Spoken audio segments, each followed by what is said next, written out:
Ladies and gentlemen, welcome to Local Film Talk. I'm your host, Bob Walters, and today we have a special episode. This is actually a bonus episode for you guys. It's a thank you for being so awesome and for sticking with us and for listening to me while I run my mouth throughout so many episodes. Well, today we're actually going to have some much more intelligent, much more experienced people talk to you about the cool aspects of filmmaking.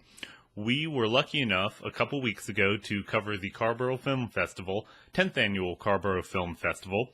The Carrboro Film Festival is held every year in the middle of November in Carrboro, North Carolina. It's right next to Chapel Hill. And Festival Director Nic Beery, who you may remember from a previous episode, he contacted us, asked us if we would like to cover the festival. We said sure. And so we got to record some really cool presentations, some Q&As. We'll be bringing you those over the next couple weeks, so stay tuned. Check the YouTube page and the podcast and everything regularly. We'll be bringing those to you. This episode in particular is really awesome. I'm really excited to bring it to you guys. It's an interview that Nick did with legendary film editor Michael R. Miller. Now, you may recognize some of his work: Raging Bull, Manhattan, Miller's Crossing, Raising Arizona, just to name a few. He's got a huge resume. Check it out on IMDb. He's got a lot of great information, and he's going to share a lot of it with you guys today in this episode. It's a long episode. It's about an hour and a half, but it's chock full of great stories and information and lessons he's learned over the years, so I know you guys are going to dig it. Real quick, before we go ahead and get started, there were two things I wanted to go ahead and mention. First of all is that there are some times during the Q&A when Nick takes questions from the audience. And these people didn't have microphones and the questions weren't repeated, so you probably won't be able to hear what they're saying. If you're watching the video version, I went ahead and wrote the questions on the bottom of the screen, but if you're listening to the audio version, you don't get that luxury. But I think based on Michael's responses, you can get a pretty good idea of what the questions were, so that shouldn't be too much of a big deal. The other thing is, throughout the Q&A, they stopped and showed a couple clips and then discussed them, which we cannot include here because it's copyrighted content, but I thought I would go ahead and let you know just what we were watching. The first clip that they show is the opening scene from Miller's Crossing, where the Irish mob and the Italian mob are meeting. The second clip they show is, again, from Miller's Crossing. This is an attempted assassination that takes place to the song Danny Boy. And the third and final clip that they show is from Raising Arizona. It's when Nicolas Cage's character breaks into the Arizona house to steal one of the babies. So when they say we're going to cut to a clip and then there's a little break and some applause and then they start talking again, those are the clips that they show. So hopefully you've seen them. You'll know what's going on. So anyways, I've run my mouth long enough. I think you guys are really going to dig this, so without further ado, here's Nic Beery interviewing film editor Michael R. Miller. Enjoy. Michael, many people know your work, and as editors are probably they're invisible, the actual people. We don't know who edited these films, but just for the record, name a few of the films that the audience may know that you've edited. All right. I did 3 films with the Coen brothers. One as their sound editor, which was Blood Simple, and then Miller's Crossing, or then Raising Arizona and Miller's Crossing. I started in feature films as an assistant editor on Manhattan with Woody Allen, on Raging Bull, and on another Woody Allen film called Stardust Memories. Edited Ghost World. Me too. Yeah, me too. I love Ghost World. And we're, like I say, we're just going to kind of bounce around a little bit here. But when I talked to you originally and you said Ghost World, they kind of brought you in and asked you, these characters aren't likable. No one's going to like this film. Elaborate on that just a little bit. Sure. That was a really great learning experience for me because I liked the film. Do you all know Ghost World? It's a very interesting film because the characters aren't likable, and I didn't think the film would work if they were likable. They're very edgy, they're misanthropic, and what we needed to do was make them compelling. And I began to think, well, what films have I liked with flawed protagonists that I couldn't stop watching? And the one that came immediately to mind, actually, was The Graduate. Here's this lazy, good-for-nothing, having an affair with his parents' best friend, his father's business partner's wife, who he's known his whole life. He's got no ambition. He's kind of mean to the only character in the movie we do like for most of the movie. Why do we like him so much? Or why are we so compelled to watch his story? And I discovered that what Mike Nichols and his editor, Sam Osteen, had done was, in key places in the movie, tell the story from Dustin Hoffman's character's point of view, putting us visually and sonically in that character's head to the point where the story was being told in the first person. I or we were seeing certain things. And once we were inside the character, we couldn't judge him because we were him. And it seemed to work very well. And I began to try to find shots in Ghost World that enabled me to do that, that would enable me to cut from Thora Birch's character looking at something to exactly what she was seeing. And we began to shape it that way, and it began to work very well. Absolutely. Let's back up just a little bit. Where did you grow up, and how did you find a love for film, and then how did you settle, in 100 words or less, on editing? I'm kidding about the 100 words or less. Good, because I can't do it in 100 words or less. I'm gonna open this water first. Absolutely. Let me get that for you. Oh, thank you. Great, because we could have done some good comedy there. That's right. But how would you have edited it? Actually, I'll tell you a great story about editing comedy that I just heard the other day. Maybe I'll tell it now, and then I'll answer your question. Fantastic. I was talking to a writer, the screenwriter who wrote Shrek, and he told me a story about Charlie Chaplin. Chaplin was asked, what's the best way to shoot and edit Man Slips on a Banana Peel? And Chaplin said, well, you have a shot of a man walking toward the banana peel and he doesn't see it, and then you have a shot of the banana peel. You cut back and the man is closer, but he still doesn't see the banana peel, and then you cut to the banana peel. Then you have the shot of the man and he's very close, and he steps over the banana peel and falls down a manhole. Nice.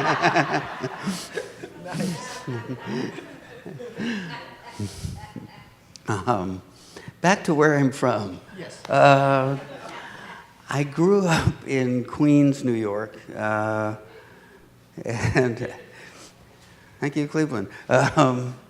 And it was my father loved films, did not work in the entertainment industry at all, nor did my mom, and nor did they approve of me wanting to do it. But New York was a great place to grow up in the late 50s and early 60s. Price of a Broadway theater ticket was about $2.50, and it was safe for kids to get on the subway and go to Times Square. And so I fell in love with theater. Local television stations ran great old 40s and 50s Hollywood movies on late night TV. And my dad loved them and would talk about them. I thought it was normal to talk about movies at the dinner table. Never realized that it wasn't. But at the same time, I never realized it was something one actually did. I thought, it's this thing that they do in Hollywood.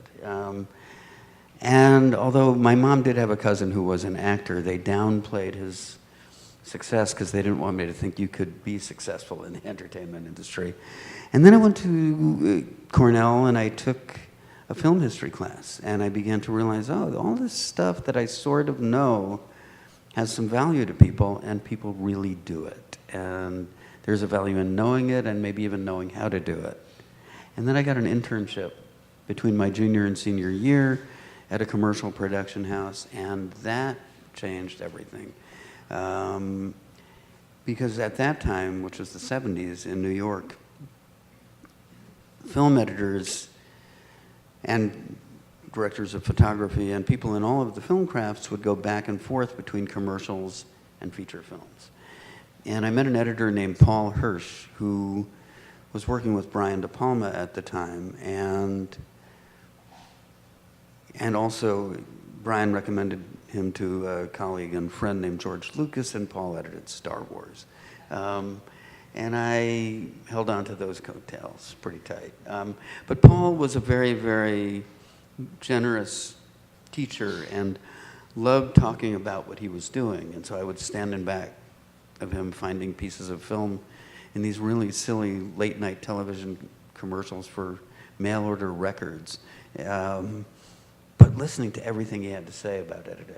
You were a sponge. Very much so. And it was amazing to be a sponge with him because, I mean, I'll just give you an example of the kind of stuff they were doing. Paul and Brian were editing a film called Sisters, and they were using Bernard Herrmann's score from Psycho as temp music. And they said, you know, it's really too bad this guy's not around anymore because he could do a great job on this film. And this was decades before Google. They looked at each other and they thought, why are we so certain he's not around? And in fact, he was still alive. And so he wrote the score for Sisters, which he also conducted, and then Brian's film Obsession, and then his last score was Scorsese's Taxi Driver.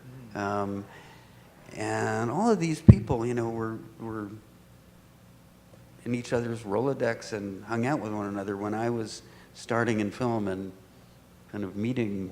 And so it was just a stroke of luck. The other person who I was very, very fortunate to meet was an assistant editor who had worked on the movie Woodstock with Thelma Schoonmaker and Martin Scorsese. And she was also the assistant editor on Annie Hall and Interiors. And when Manhattan came around, she was busy and recommended me. I tell people very truthfully I was completely unqualified for the job. But Woody Allen was a hero at the time, and so was Gordon Willis, a cinematographer, and so I learned fast. You definitely rose to the occasion. Yes. For that film. Yeah. How you've done sound editing, as you may have mentioned here, but you mentioned earlier on Blood Simple. Yes. What is the challenge? And again, I'm jumping around a little bit, but what is the challenge with sound editing, which I assume to be like sound design? Yes. And film editing, where you're telling the story with the pictures added in. Right. Well, sound editing, it's funny because, and I do still call it sound editing, a wonderful sound designer named Leslie Schatz, I think, created the term sound design just because it sounded cooler and probably had a bigger paycheck attached to it as well. But you know, when you're watching a film, you're listening to the dialogue, and that, in fact, is what production sound mixers try to record perfectly. So the mic is very close to the actor, just out of frame, right above them, or they're wearing a lavalier mic that you don't see. And that's all well and good, but what about their footsteps and the crickets that you hear that tell you a scene that was shot on a soundstage takes place at night? And all of those sounds that are great, or, you know, we're going to see a scene with gunfire, and you know, you're using prop weapons, but there you are with gunfire. I mean, I can think of a zillion things. I don't know. Has anyone seen the Scorsese film Hugo? Yeah. Oh, yeah. Great. So, you know, the automaton was hydraulically operated. They couldn't use that sound in the movie. And it was months of experimentation with sound effects editor, recording things, or you know, Tom Fleischman, the sound mixer, kind of creating different versions of those recorded sounds. And so it's all of that. And in addition to that, you know, doing tricks with the dialogue that make a scene that was shot in heavy traffic at 2 p.m. match sonically with a shot in the same scene that was shot 3 hours later where there was no traffic. Absolutely. Let's talk about the Coen brothers for a minute. Sure. You've done 3 films. Yes. Edited for the Coen brothers. let's use them as an example. What is the process? If you could walk us through, I would imagine that when they write a script, storyboard the shots for the script, cast it, locations, costumes, you're not involved as an editor in those parts. Am I correct? As a rule, that's true. As a rule. Yeah. So when the footage of this masterpiece gets in front of you, what is the relationship, the working relationship between the director, who has got the vision, and you, and at what point do you gel, and how do you gel? I would say it varies with each director, and the Coen brothers, as one might guess, tend not to work in the most conventional ways. Traditionally, and most often, the editor is brought on maybe a week or two before the film, although have been, at that point, many discussions with the director about the film. And then, as soon as film starts coming in, the editor views it and starts editing. Are you editing to a list of notes on a script? That too varies. Normally, it's let me backtrack. Okay. In the film days, which I don't miss in most ways, but I do miss in this way. For financial reasons, really, the director had to select takes on the set because it just saved money. You didn't have to print that much film. And so they would print film and we would view dailies together. At the end of the day or at lunchtime, the editor would sit with the director, usually the cinematographer and the production designer. Almost never had actors in those screenings. And we would review. And it was a great way for the editor to know what everyone had been trying to do. And the director would turn to the editor and say, I like take 7 for the reading of this line and that line. And you would take notes on performance. And that would be the guide. And it still is the guide, but the communication is less face-to-face because now we get 2-3 hours of dailies a day in the digital world, and we don't schedule these screenings where we all sit down together. And so I will rely on the script supervisor's notes on what the director liked performance-wise. That's the guide in terms of what shot you're using at any given moment and so forth. It's pretty much up to the editor. Now, to jump back to the Coen brothers, same process with them, but they don't really begin editing until they've finished shooting. And so I would start with them a few weeks before they finished shooting. I would start watching everything, so I had seen all of the material at least once before we started working together. And then they would do the same thing and then go off to their office while I assembled the scene. And they would then come in every week or so? Oh no, they would stay in their office like adjacent to the cutting room. And because as writers, they always had something else to keep them busy. And as lazy good-for-nothings, as they might call themselves, they never minded just hanging around. But generally, when I would finish a sequence, I would call them in. Okay. And we would work on, they would have notes on that sequence. More often than not, the notes were not that extensive with them, and we would just do a few finishing touches, put the scene away, and not go back to it until we watched the entire movie put together. How can the editor drastically affect the story in either a positive or a detrimental way? Only positive ways. Good. Well, I think that the editor is very definitely a fresh pair of eyes, and the editor has, when you start a film, you've generally embraced the director's vision. You've discussed it extensively. I have a film that was out this past summer called Infinitely Polar Bear, and with that film, it was very interesting. When I met the writer and director of the film, again, about 5 months before we started shooting, she made it very clear, her name is Maya Forbes, she made it very clear that she wanted the tone of the film to be light and humorous for the most part.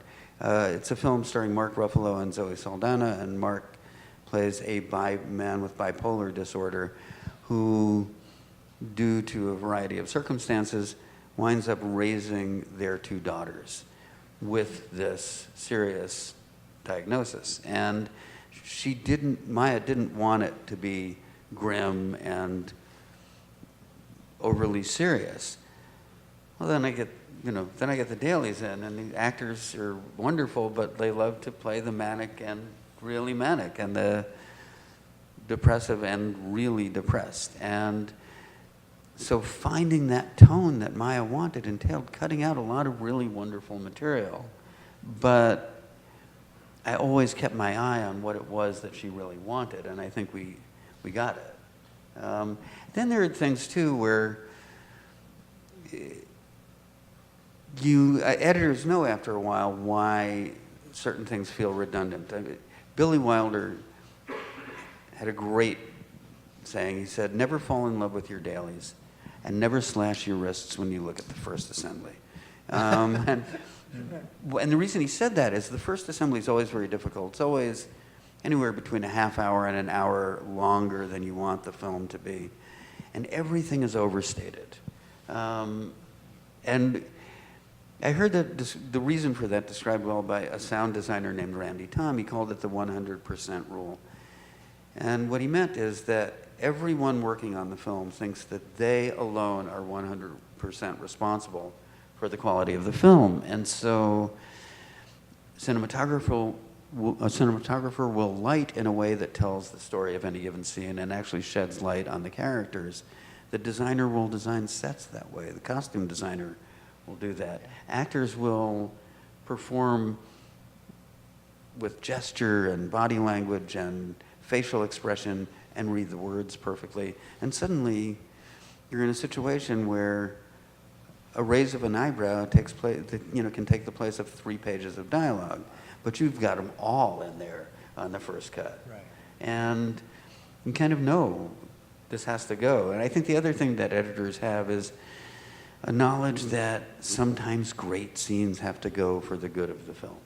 I'll say one more thing about it. Paul Newman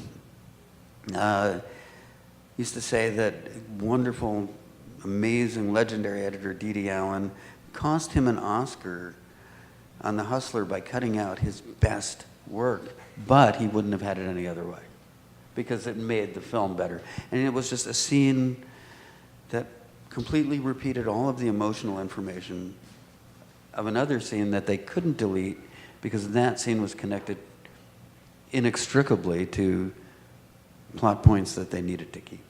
How does it feel as an editor to know that you're watching something and you're having these aha moments that weren't on the page, like you say, a raise of an eyebrow that will get rid of 3 pages of dialogue? How does that feel to go, wow, that just says it all, and we didn't know it until we were in the edit suite? It's great. It's great when you and the director see it at the same time. It's sometimes difficult if you don't. Okay. Have you ever fought for something that it's like, the director, I see their vision here, but in this moment here, I really, do you ever get to the point of like stating your point, I guess, aggressively? Hardly ever. I mean, because I think that there's an interesting fail-safe, I think. If you know you're right, you bring it up, and you bring it up again, and maybe go for a third time. But at some point, other people are going to lay eyes on the film. I'll do your work for you. Exactly. Oh, nice. Very good. So we have test screenings where audiences who weren't involved in the making of the film at all see it. We have friends and family screenings, and of course producers and studio executives and investors watch the film as well. So let's talk about the power of storytelling. And would it be appropriate at this time to show a scene? Sure. Yeah. Why don't we do it? Do you need to set it up at all? I chose this scene in part because I don't need to set it up. It's the opening scene of Miller's Crossing, so you can watch it as though you were seeing it for the first time. So the trailers have finished. You have your popcorn, and you do have your popcorn. Okay, actually. great. Let's enjoy that. I'm going to move over here so people can see the screen.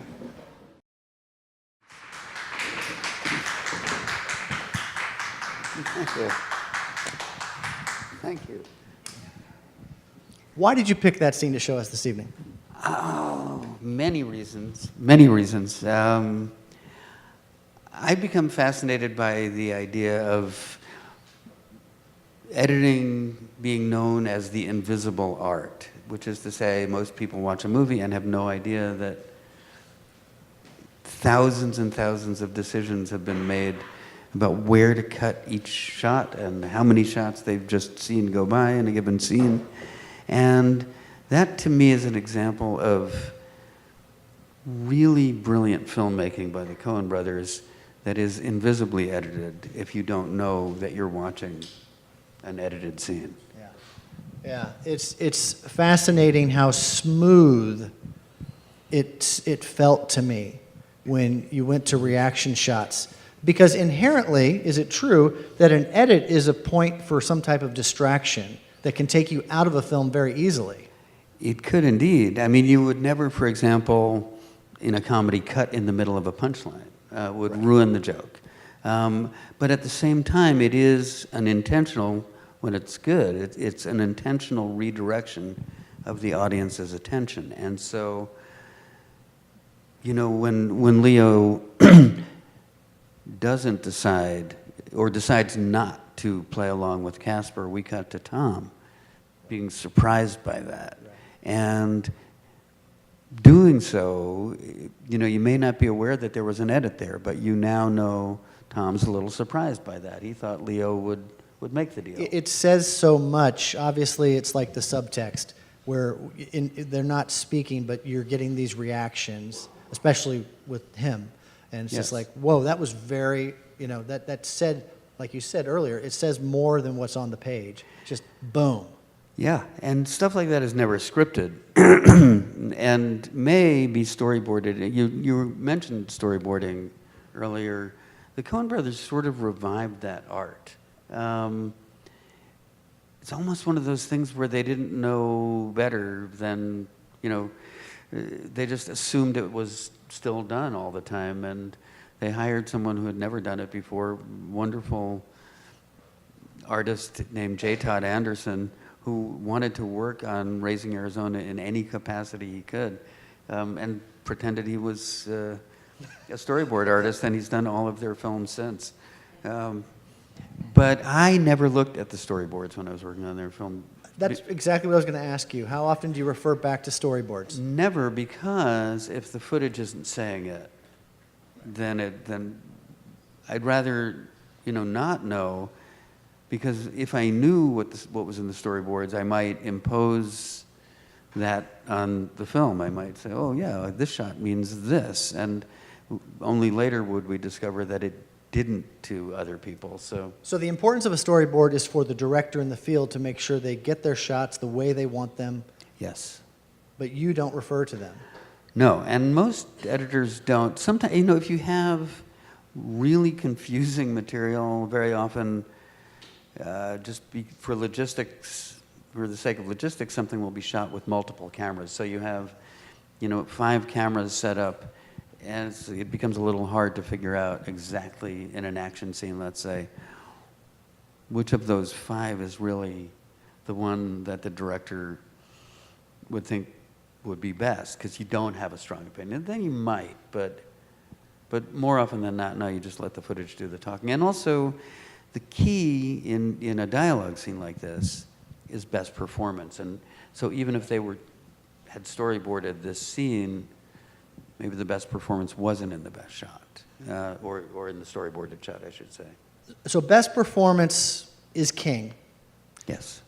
What if, though, in the traditional sense of editing, you start with an establishing shot, which is a wide shot, and you end a scene in more of a wide shot? Again, just traditional 101 type, you know, paint by numbers, and an incredible performance is made in a wide shot, and you're in the middle of the scene, and the lesser performance is probably maybe a take you want, which is a medium or close up. How do you navigate that? There are several ways. Very often, and this is another aspect of invisible editing, very often you can take a great performance, the reading of a line, and put it in the mouth of the actor in a different shot, in a more appropriate shot for the moment, and get away with it, because the cadence, even if the emotion wasn't there in the tighter shot, the cadence would be right, and you'd hear it in the voice. Sometimes you can just break the rules, and sometimes the best compromise is to be in the more appropriate shot. Wow. Are there times in edit? Obviously, there are shooting styles and there's editing styles, story styles. I guess is what I'm getting at. Story styles, which require certain different techniques and that you have at your disposal, and the director has at his disposal. What I'm getting at is, are there times when a scene is totally set in one shot? Absolutely. French film theoretician named André Bazin used to distinguish between mise-en-scène directors who did it all within a given shot, and montage directors, he called them, who did it via editing. Orson Welles, great mise-en-scène director. The opening shot of A Touch of Evil, does anyone or everyone know that shot? Just tells endless story in a 3.5 minute master that has somebody place a bomb in a car and walks Charlton Heston and Vivien Leigh across the border, and then the car shows up again, and a woman hears ticking, and the car drives off, and they continue to talk about getting ice cream, and it's just brilliant storytelling, all in one shot. I've actually shown that shot to editing students. I ask them if there's any editing involved in the shot. And my answer is yes, there is, because they selected a take.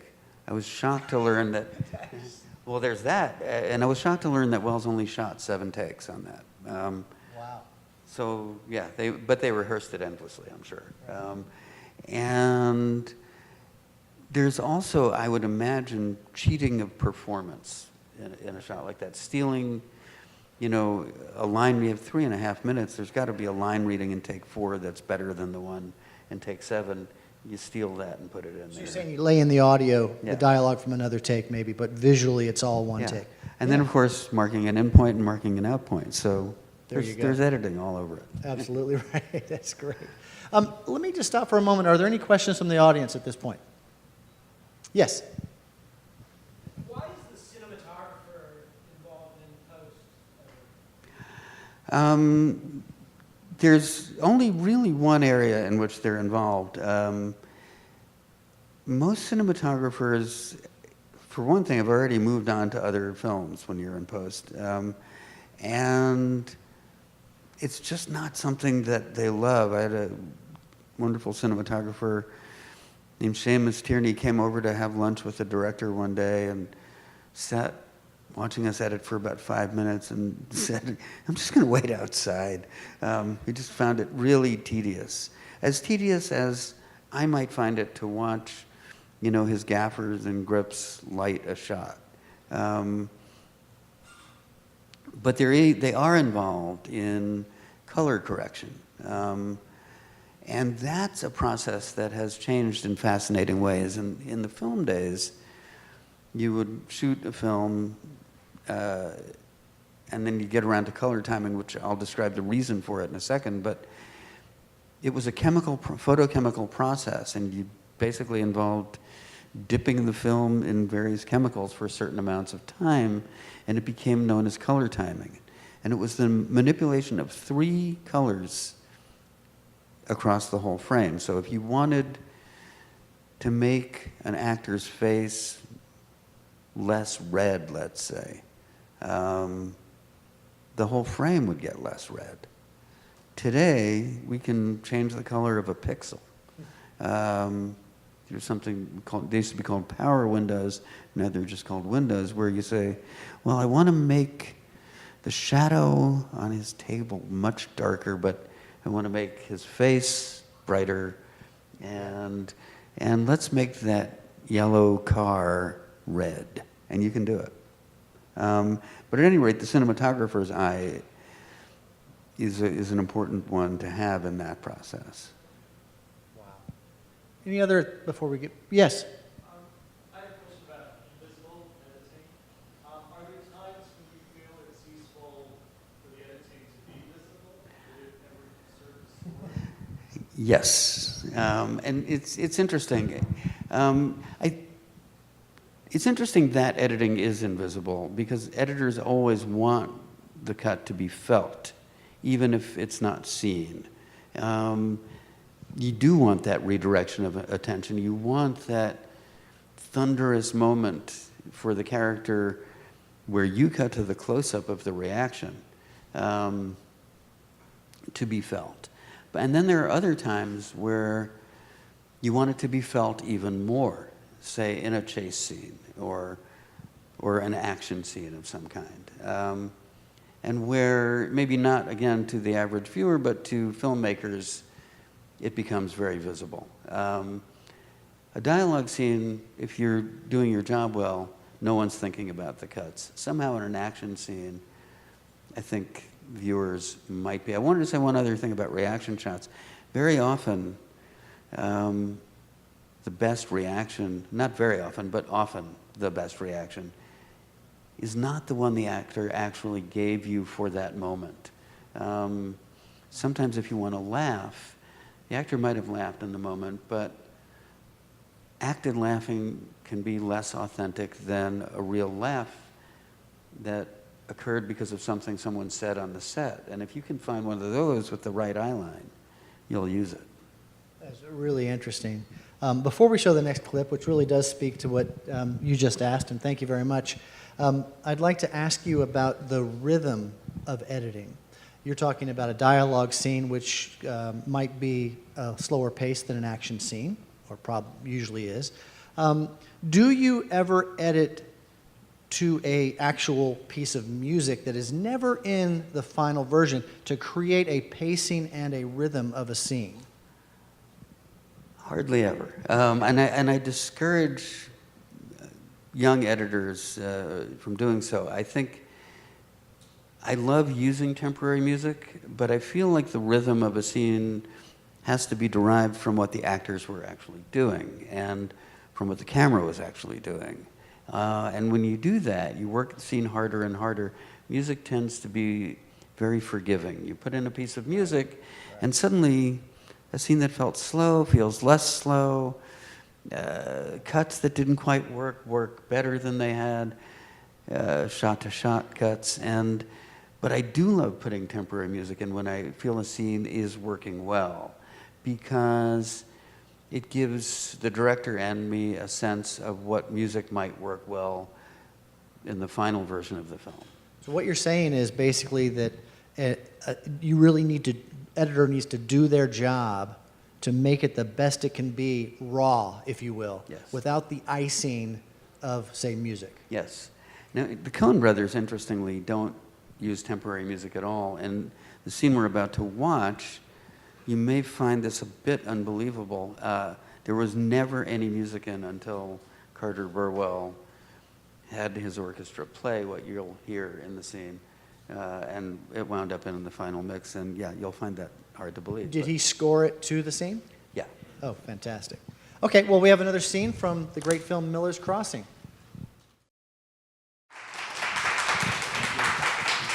Fantastic. Unbelievable. And I can't think of that scene without that music in it, but at the same time, I think it probably would stand on its own very well. Yeah, and it had to. I mean, we knew it was going to be Danny Boy, so I could hum it to myself. Right. But yeah, we wanted to be frame perfect there, and if we had something that was taking us off that kind of precision, it would have hurt the scene, I think. I just want to take a moment before we started. Michael R. Miller told me that this is one of the 100 best edited films ever. Yeah, thank you. Yeah, the Editors Guild did a survey, and so it was what the Editors Guild voted on. And yeah, I just sent some money to every member of the Editors Guild. Obviously, 74 people sent more than I, but. But you also said to me that it might not have been because of the first scene we just saw. It might have been more because of this scene. And what did you mean by that? Well, Jerry Greenberg, who edited The French Connection, and so had that great car chase where Gene Hackman is chasing a subway train in a car, feels the same way. On a film that he edited, Kramer versus Kramer, which is just a dialogue-driven drama, he had a harder job of it, really, just making all of that dramatic dialogue work than on The French Connection. But the power of that scene is memorable, and it's clearly that the editing was there. And the same is true for this scene. I mean, we just, we're telling the story with images. But our job in scenes like that is mostly about choosing the best take of any given action and then just nailing the perfect duration. And so it's a little bit, in a strange way, easier than editing a dialogue scene, where you also have to have the perfect shot and the perfect duration, but also performance and seamlessly weaving dozens of takes into one performance. Whereas this, every action was pretty much discrete. I mean, an interesting decision here that no one would ever think about is, and in a scene where you want to get the action going, this was tough for me. I had to know that we were holding on the cigar being stubbed out long enough so that no one would think there was going to be some, the cigarette is still lit gag going on. And so I think we did it. You don't ever think that for an instant. Right, and that's like foreshadowing, where you get the insert of the bomb, and then that'll be play into the film later. Yeah. What I found interesting as an editor, you have the shot of the feet and the rifle nozzles or noses, whatever they're called, going up the stairs from behind. That's the first time you see that shot, those guys. Yeah. The second time, you see them through the slats. So they're going up this way. Those are two, in my mind, similar shots. They're saying this. They're relaying the same information. How do you decide which shot will come first and which will come second, 4 or 5 edits apart? I think it's visceral. I think that mostly it's your gut talking, and then you begin to think about your rationale after the fact, kind of make sure you're doing it correctly. And for me, the first shot is the gunman leaving the scene of the previous crime. And then the next one is they're on their way to the next moment. I just got to ask you, it's not really an editing question other than the fact when one of the first shots is the guy's there dead and he's got the cigar and it's burning the newspaper. And it's getting closer and closer to his fingers. And the actor, at what point, did you edit that to the very last frame when the actor went, man, that really... Yes. Yeah, and it did go that far. I figured because, it was really starting to touch his fingers there. And I'm like, we all come across that. Poor guy. I say that about any actor under any circumstance. But yeah, he's sitting there thinking, are they going to say cut?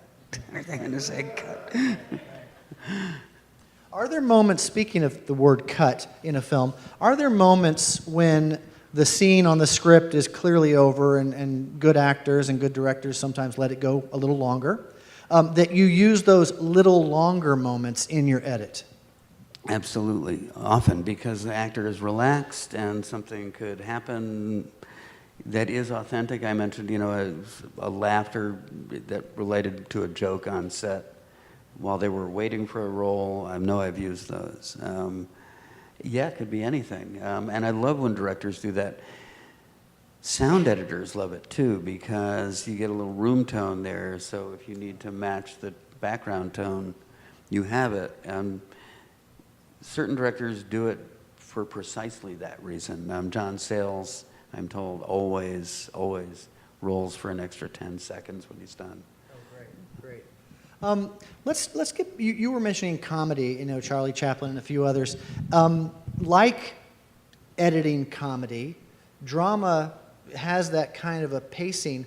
Is there a vocabulary, you as a master editor, is there a toolbox of scenes that you have grown up with, like you say with your father watching films, that you sometimes reference when editing your films?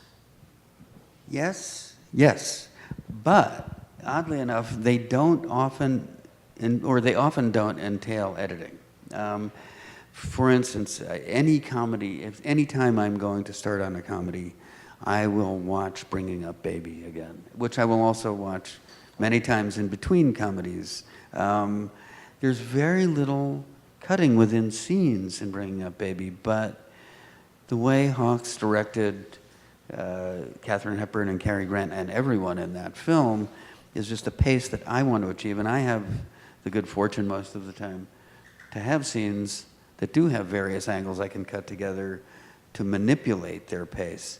One of the things Hawks did that was brilliant as a director, and I'm surprised more directors don't do this now, is he wanted actors to talk over one another, but he didn't want the audience to miss anything key to the plot or the comedy, and so he would just direct them to add a word or two at the end of every scripted line so that the other actor would come in as fast as they could, and it would seem like they were talking over each other, but you'd never miss a thing.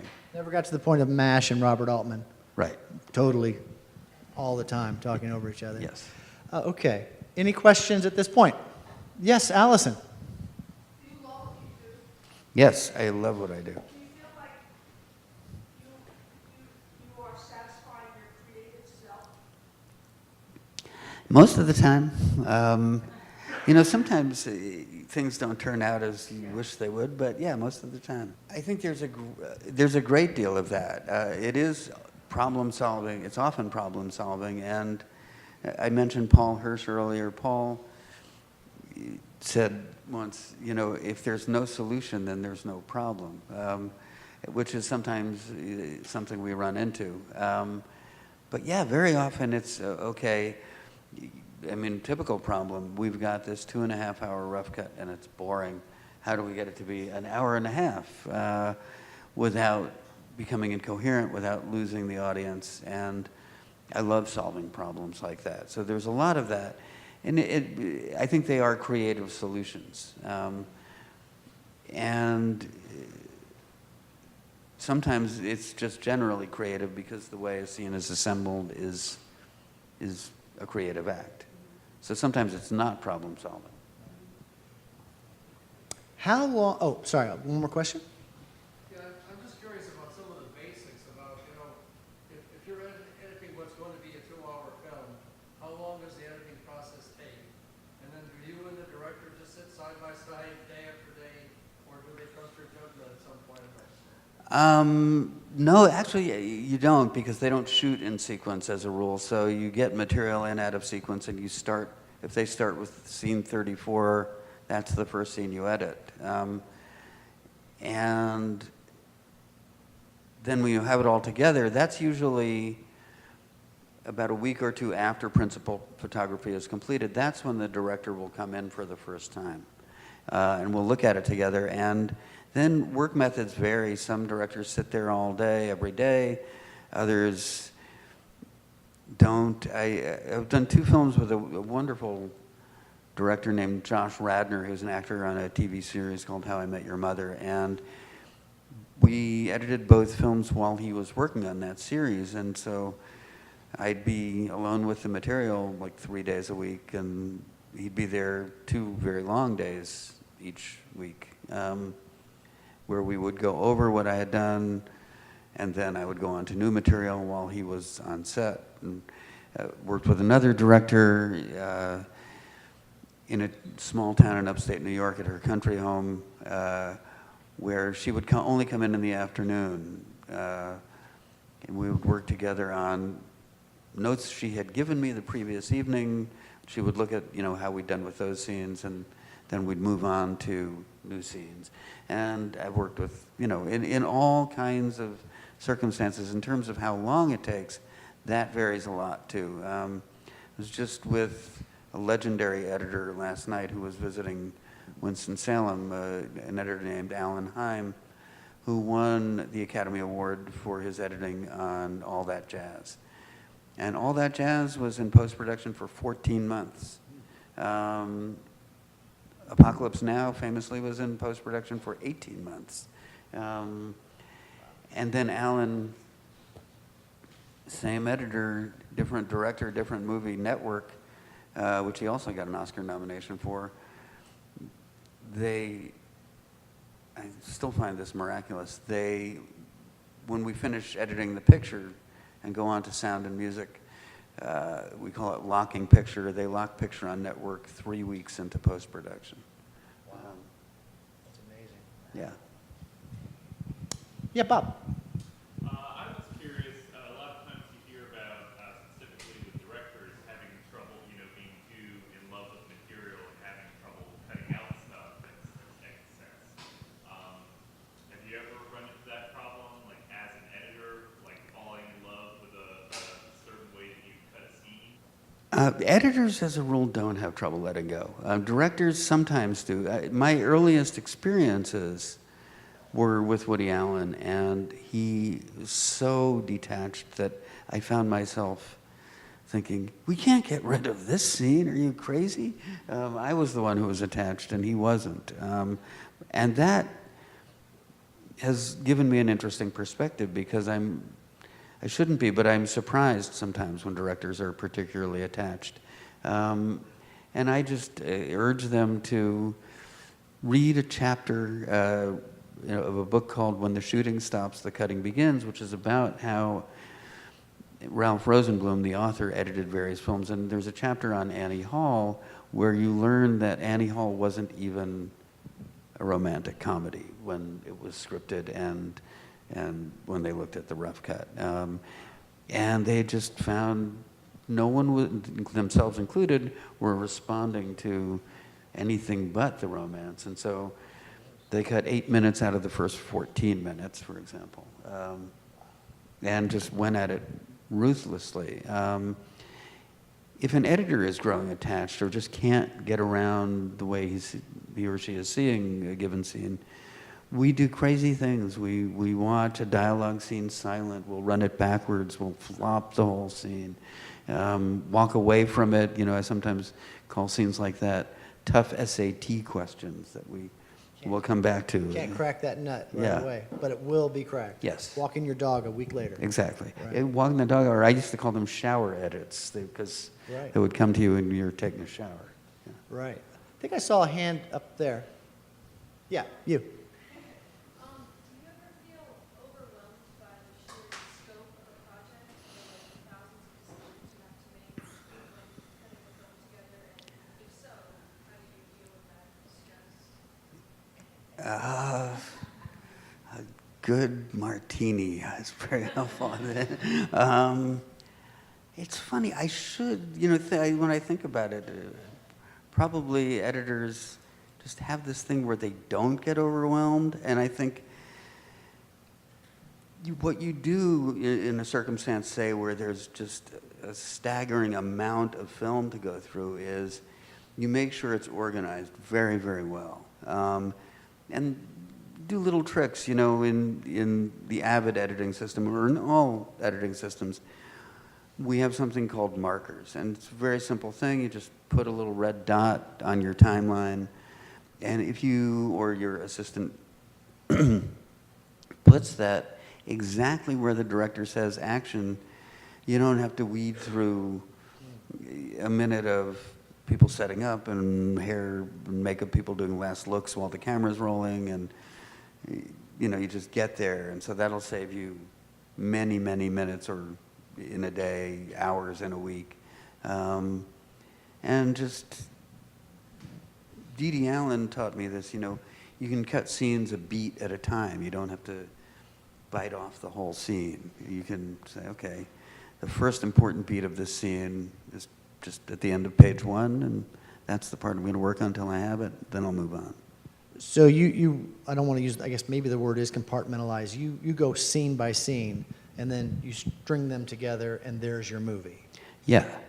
So you don't go oh my God, it's Gone with the Wind, for Christ's sakes. Exactly. I'm thinking of all of it right now. Yeah. I'm thinking of I mean, yes, absolutely. I think the other thing, one learns in time is when you need help. Like if you need a second editor, you go to the producers and say, we're never going to make it on schedule with one editor. And that's happened before.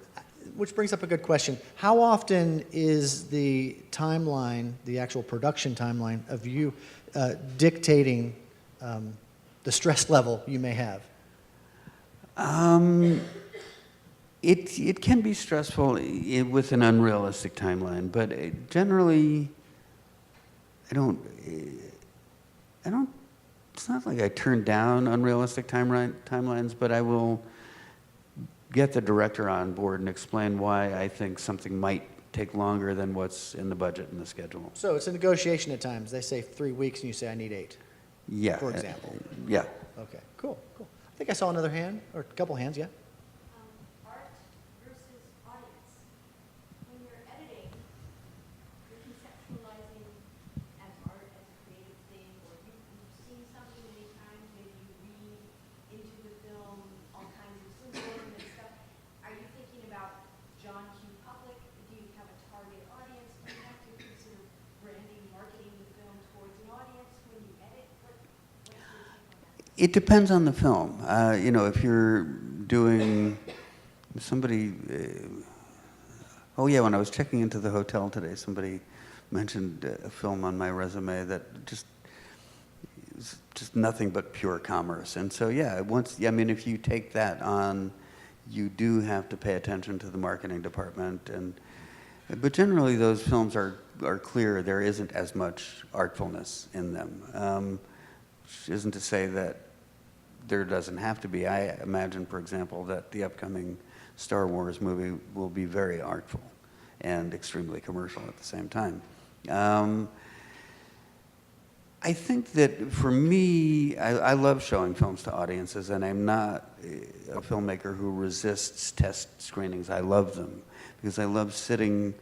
I may ignore what the market research people say the cards are telling them, but I love sitting with an audience and feeling how the film is playing. I love seeing if I was right that we'd get a laugh here, or if we can feel an audience stirring in their seats. And sometimes things are just not clear.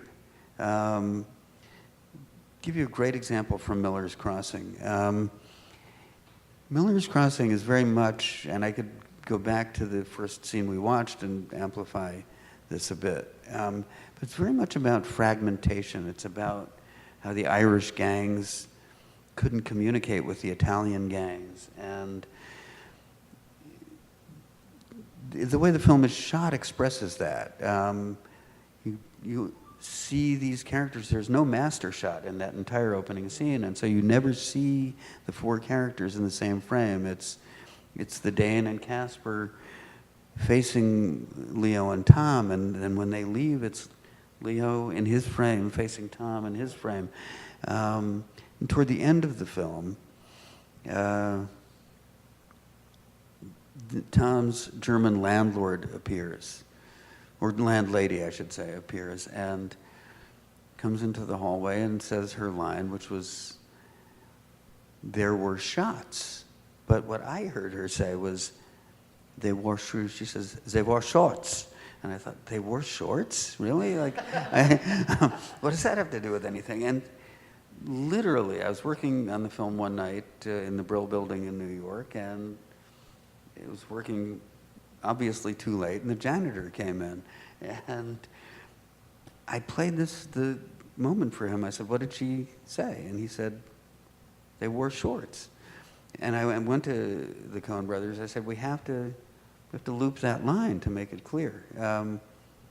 They actually said no, because they wanted that sense of fragmentation and incomprehensibility. Then the audience can figure it out. Yeah. Even though it said shorts. Yeah. Yeah, wow. That film was actually called Smith's Crossing, but because you edited it, they changed it to Miller's Crossing. Yes. With the changes that have happened over the years with what people edit on to digital technology, how has that changed for you as an editor? Has it made it harder, easier? Nowadays on digital, they can choose as much footage as they want as opposed to shooting it on film. Yes, and I think, you know, it's funny because I was around during the change. So it's made my life easier in almost every way. For instance, I can cut an alternate version of a scene much more easily now. I would always and do always show directors what I think their version of a scene is, even if I have one, what I think is a better way to do it. Now I can cut that better way, have it available. When we screen the scene, I can say, I want to show you something.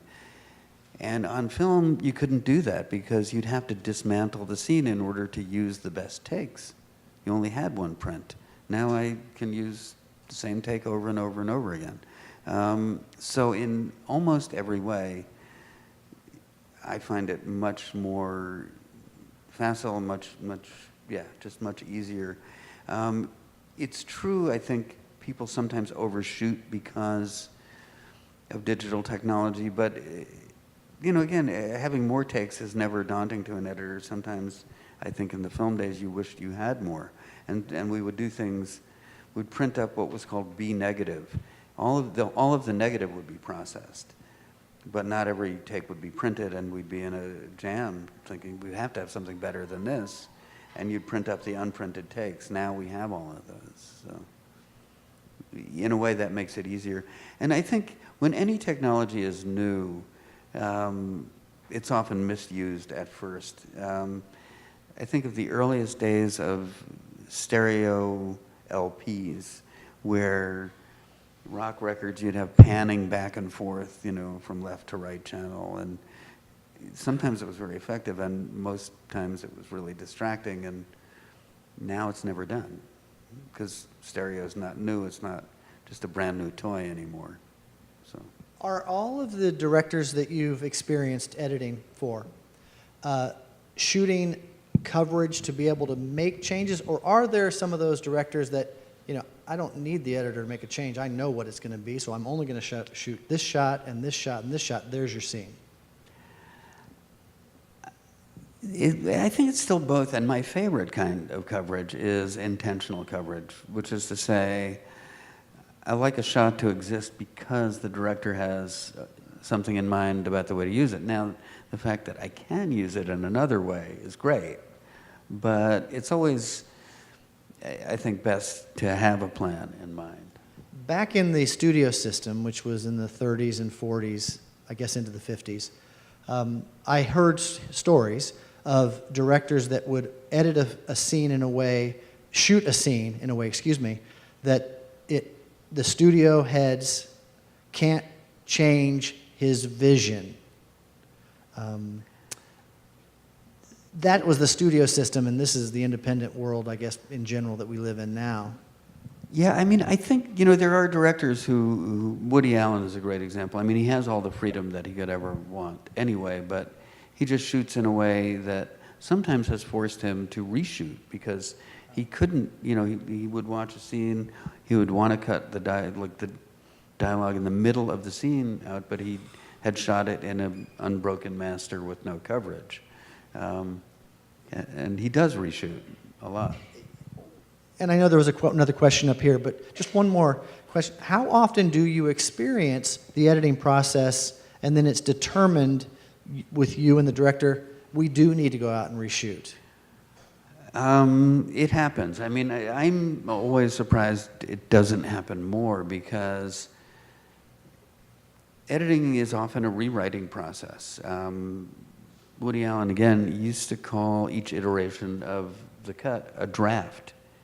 And given that, there are certain things you're going to need. And the way standard Hollywood film works is, in most actors' contracts, they owe you a couple of post-production days.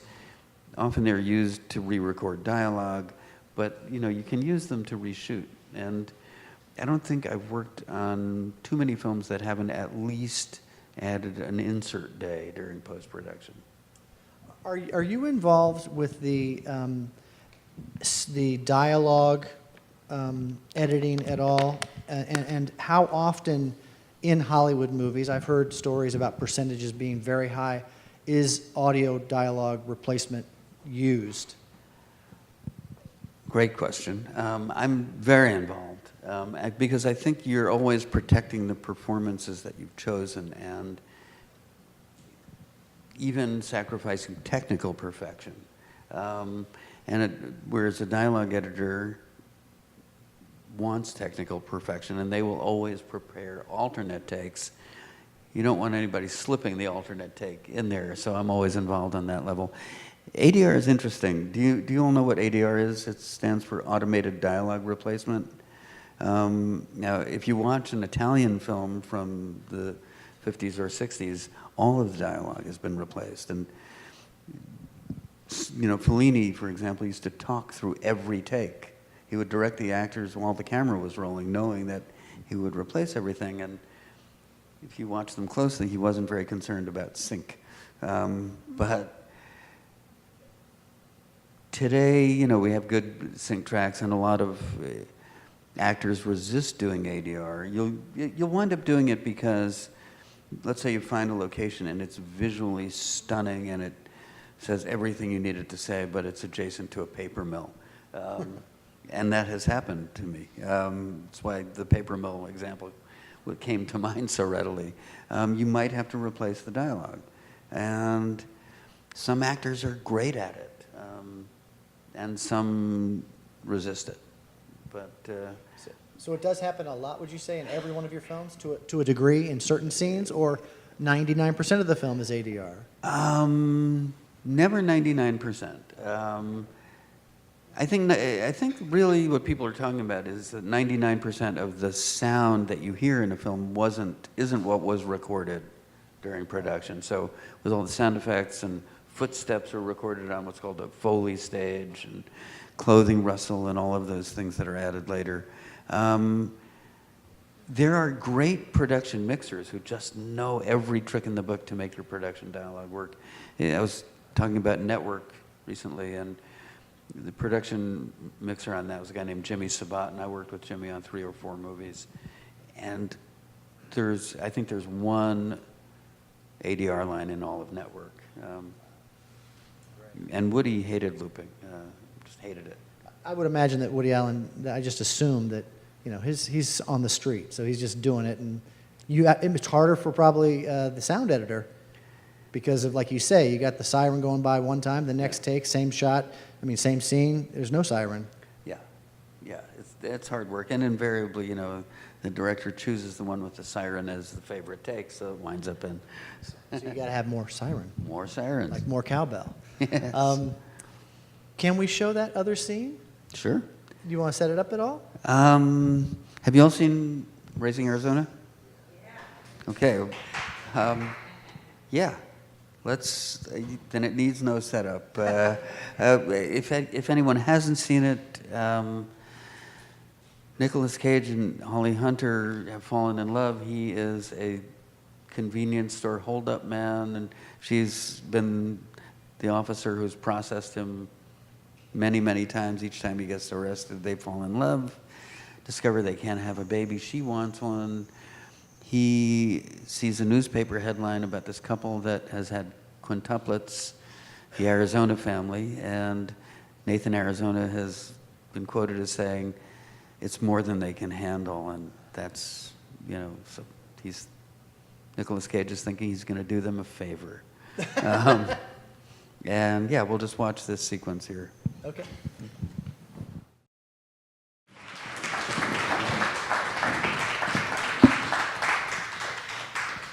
There's a lot going on in that scene. There's a lot of different styles of shots, point of view, Yes. and action, and very Yes. tense. And interestingly, you know, point of view plays a very, very important role in that scene because we're making a movie about a kidnapping and we want to root for these kidnappers, and we do root for them.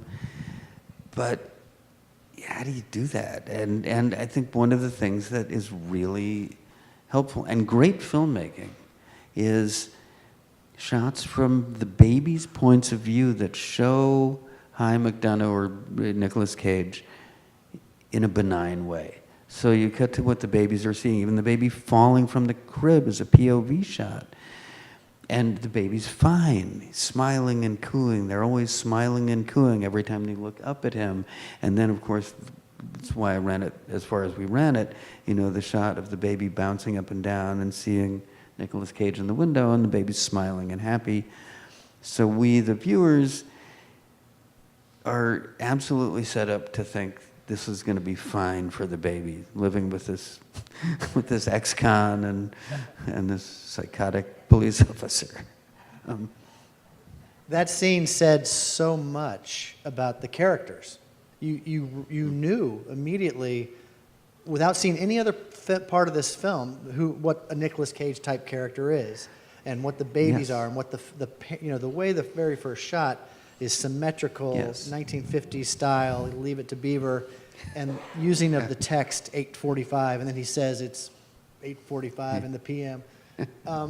Just really masterfully. What was that? 3 minutes, maybe 4 minutes. Really said so much. Yeah. And then just things being perfectly timed. Well, we had a little editorial control over the perfect timing moment that I'm thinking of, but where Nicolas Cage just exits as Mrs. Arizona, head appears at the stairs. We did a little trick there. The camera was locked down, so as soon as he disappeared, 1 frame later, I put an invisible jump cut in there and made her head appear in the very next frame. Really great. Really, really great. Let's go to a few more questions before we wrap up this evening. Yes? Someone is not good at ADR. Will you ever change the shot, like put it on the other actor? Or would you just say performance is more important than the lip sync?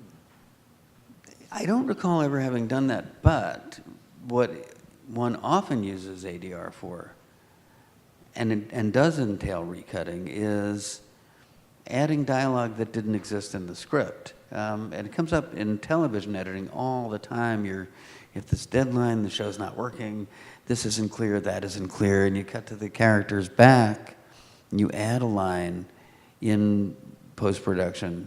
And I did a year on a series in the 1980s called The Equalizer.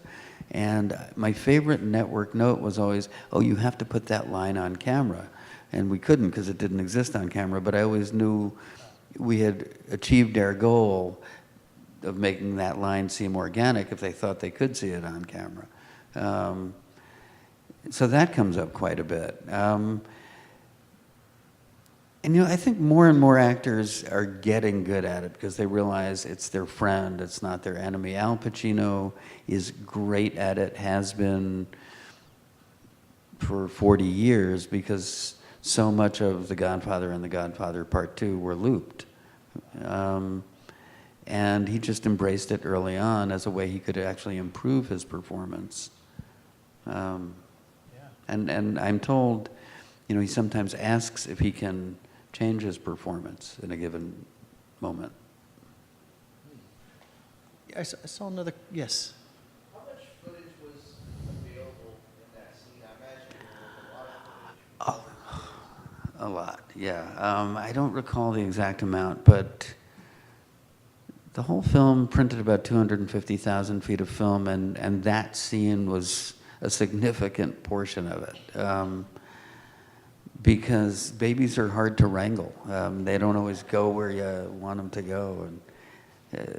And so some of it was like documentary editing, really. It was just, find this piece and use it. And documentary editing makes things more realistic, would you say? Yeah. So you really are going for the feel of what was shot. Yeah, and you just, it was a matter of creating eye lines. Again, they're very smart filmmakers, so I think they had a sense of directions the babies had gone in and made sure Nicolas Cage was looking in those directions. Would you say that your editing, the shots are telling you, they're saying, hey, look at me, Michael, look at me, this is where you want to go right now? Yes, absolutely. I refer to certain shots as being articulate, very articulate shots, yeah. I saw another question, yeah? Yes. What movie in your career do you wish that you had a second crack at, and what would you change? Wow. Give me a second. I'm sure there are pieces of all of them, and while I'm vamping trying to think of one, I'll say this. I've had the experience of looking at this film, Raising Arizona, and thinking, wow, I wouldn't have cut a particular moment this way today. I knew so much less then. I'm so glad I knew less then, because I would have cut it more conventionally today, let's say. There's a moment in the Huggies chase that I would have been inclined to cut differently. I mean, now that I've thought about it, I'd still cut it the same way, but wow. I know I have an answer to that. I'm just not sure what it is. Shoot. I'll get back to you on that if it comes to me.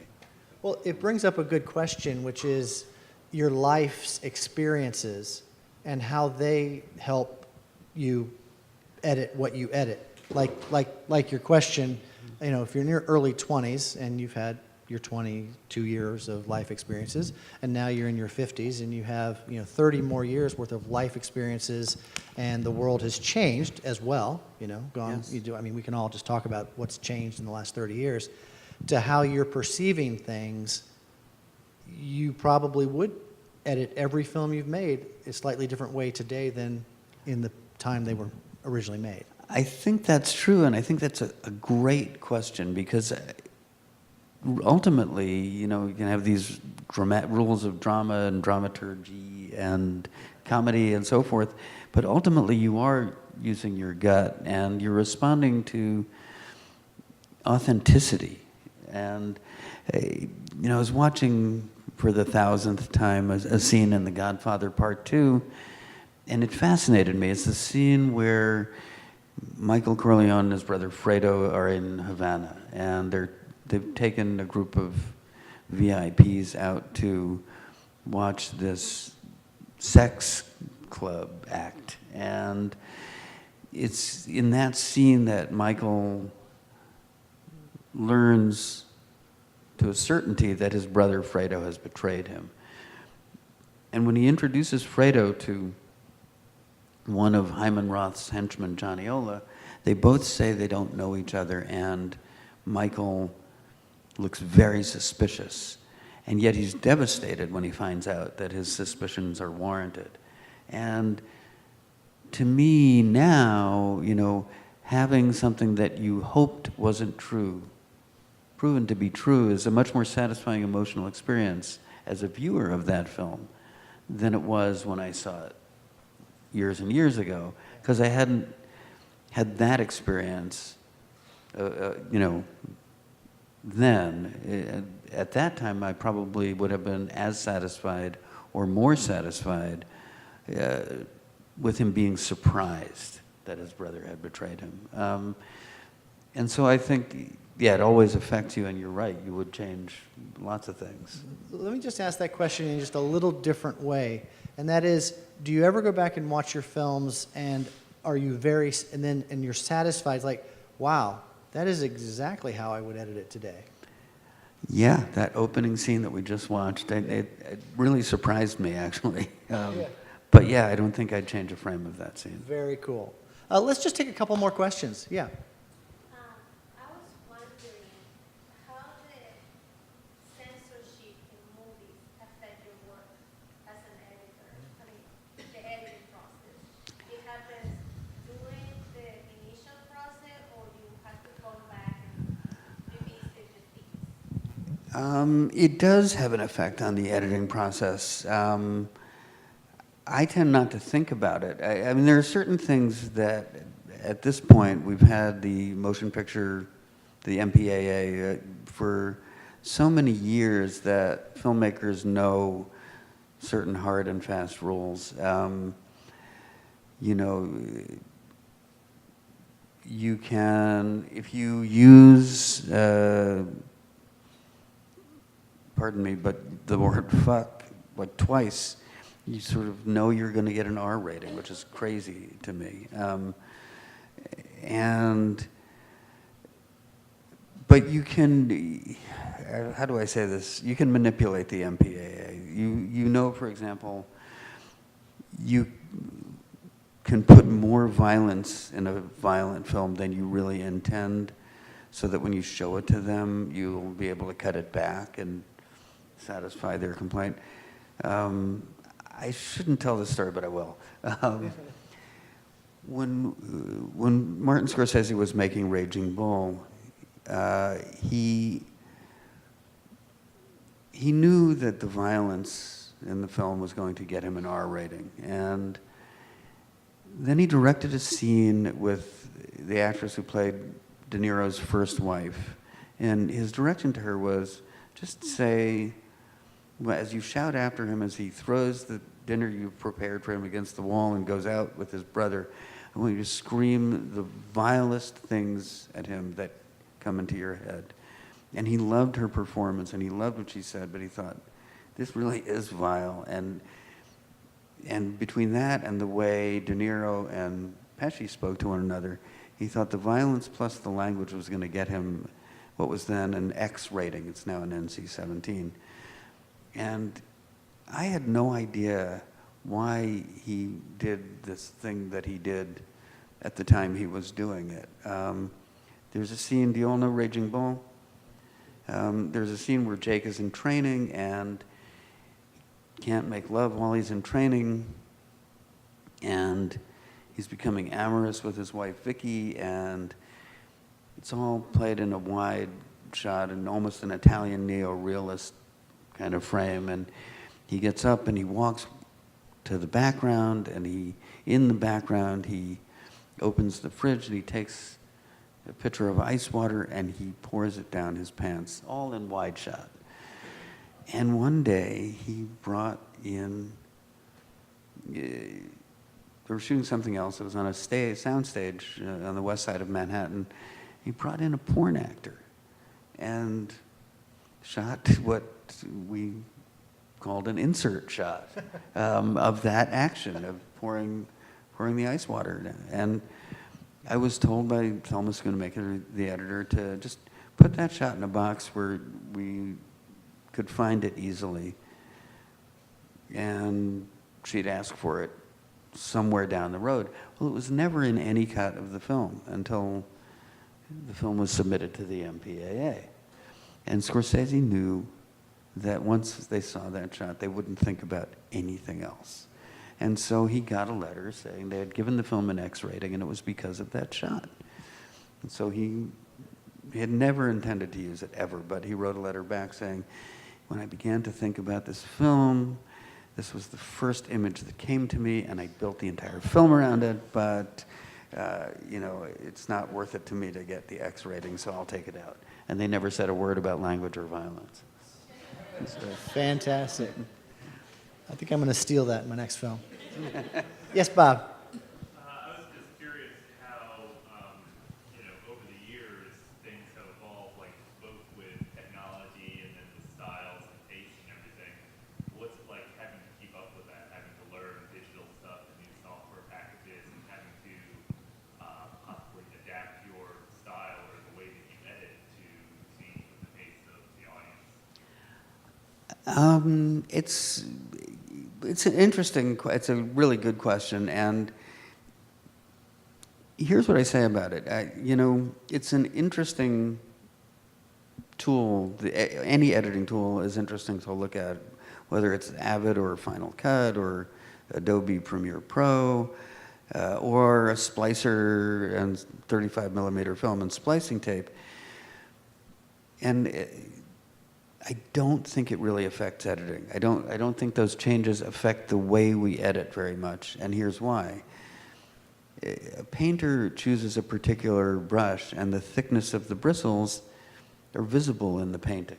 They have an effect on what you see. A violinist chooses a certain bow or a certain violin, and it affects the sound that you hear.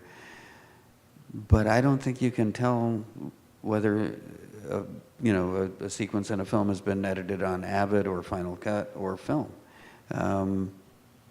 I mentioned Alan Hyme. We just watched All That Jazz last night, and God, I mean, the cutting of the dance numbers in that is just staggeringly beautiful and precise, and doesn't matter that he actually did edit it on a moviola. I asked him the very same question in terms of how much time it took him, and it would have taken less time on the Avid, but it wouldn't have changed a frame of the scene, I don't think. In terms of, an audience raised on TV and videos having a faster pace, that does affect me, but I guess I live in that same world, so, I understand why an audience can really perceive what's going on in a shot that's on the screen for a quarter of a second, where we used to think, the minimum was a third of a second. And I mean, what's interesting about that is editors can see an even smaller fraction of a second than that. I worked on a film, had a lot of fun, actually, working on a film with Anthony Hopkins, and he was curious about subliminal imagery, and I said, it's very difficult in film because the smallest unit of film, a 24th of a second, isn't subliminal. And as an assistant editor and working on film, we were trained to find specks of negative dirt. So we would see, something that was a tiny fraction of 1/24th of a second and spot it. So, you can see things very quickly. Whether or not short shots are dramatically viable, I don't know. But, filmmakers have always used them too. Sergio Leone in Once Upon a Time in America has a shot, 6 frames long, where Burt Young is looking through a jeweler's loop and he's about to be shot in the eye. And then there's a POV shot through the loop of the bullet coming toward his eye, 6 frames long, and you get it watching the film. And that was made long before MTV.